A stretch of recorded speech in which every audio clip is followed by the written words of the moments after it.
For those of us who love macadamias, one nut is never enough. Here we get 16 pieces times 13.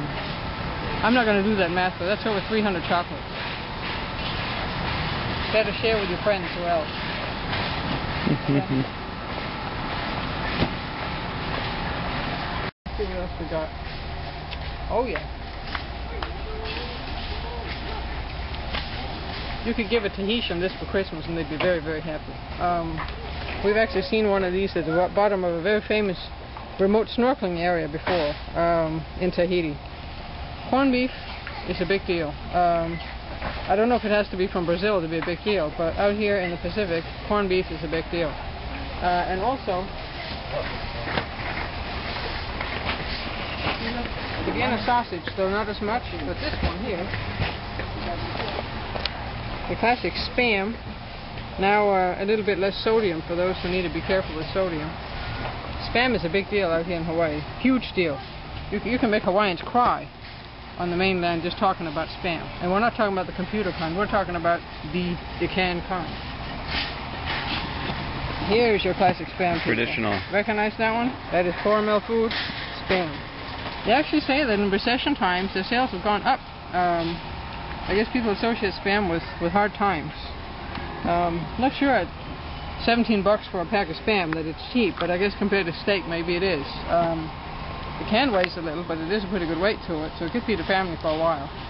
Anyway, we're going to pass on the Spam. We did have a Spam musubi, however, which we'll show you later what that is. But by the way, that's for all of this. Oh, it is? Oh my, no wonder it's a recession. That's certainly recession. Recession friendly here. Of Spam. The case of Spam. Are you 8 sure? 12 ounces, yep. Oh my god. Maybe we should buy that. We're gone for a long time. We can take this stuff on with us. No thank you. Sadly, aloha.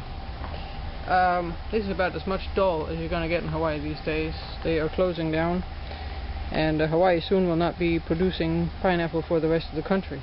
In fact, let's see, these are made in the Philippines. So, dole isn't what dole used to be. It comes in a can, not in a pineapple anymore.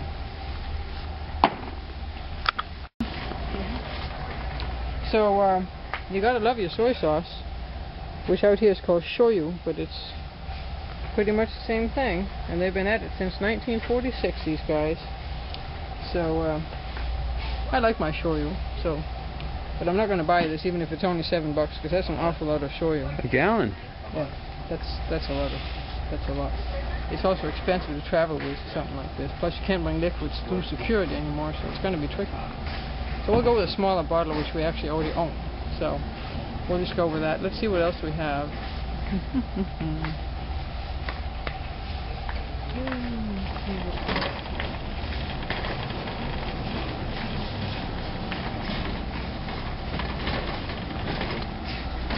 Oyster sauce, for those in the know.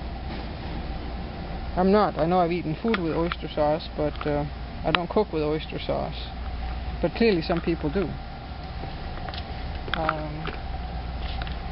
If that's not enough, then we have this one from Likum Tea, and I probably slaughtered that right there, but sorry about that. For those from Hong Kong who know better, but certainly good for travel, except I don't think we really need this. But it's certainly not something you find in New Jersey.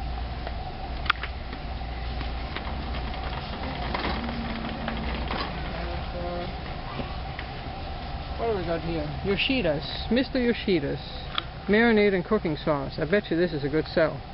And there is no MSG, which is very important. If we stayed longer, we'd probably try it, but we are leaving in a week, and that is again an awful lot of stuff to be consuming in a week. So we'll skip that. But we also have Helm's barbecue sauce. This time it's Hawaiian style, which may mean there is pineapple in it or something. This is out of Honolulu. They say great for marinating beef, pork, chicken, salmon, and other seafood. You can also use it as salad dressing for fried rice, stir-fried vegetables, and fried noodles. So there's definitely some options there, and I see the sesame seeds floating right on top.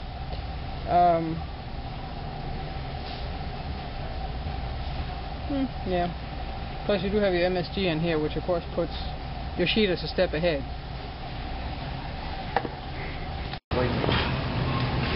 I know.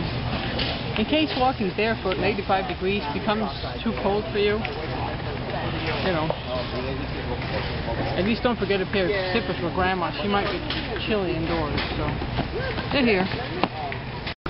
So here we have a choice between locally grown coffee and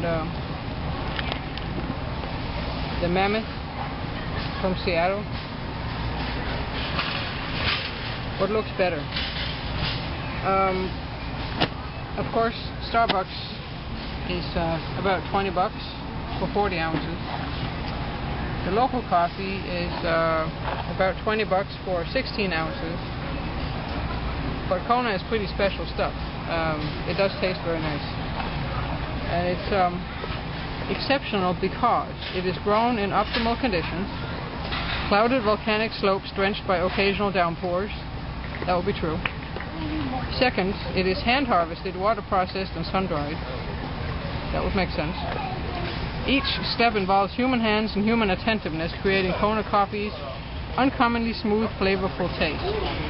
Kona coffee farms are small and produce relatively small yields, but few people are lucky enough to enjoy a cup of 100% pure Kona coffee. And they had a funny comment on the back here. They said, "Aloha from Maui Coffee Roasters. We're lucky we live in paradise." You bet you're lucky. That's right. Since 1972, they've roasted their own beans beneath Haleakala, House of the Sun, Haleakala. Our shop continues to fill with noisy friends, marvelous music, and questionable art. Or is it marvelous art and questionable friends? At any rate, anyway, there's a lot of quirky people that moved out to Hawaii. Some of them are pretty nice, and some of them are pretty eccentric. I guess they're talking about the nice ones and the eccentric ones, and everybody accepts everybody else, so it's all happy, go lucky, aloha anyway. So, anyway, it's a pretty box. I hope the graphic designer got paid well for this one, because this surely gets you in the mood for more than coffee drinking. There's the coffee right here. So, for those who can't quite do the 100% Kona coffee at 20 bucks for, what, a pound? You've got 24 ounces here of the classic 10% blend, which is also decent as far as coffee goes, though the picture is probably more than the coffee in this case. But, you know, for a good all-purpose grind that says Hawaii on it, there you go.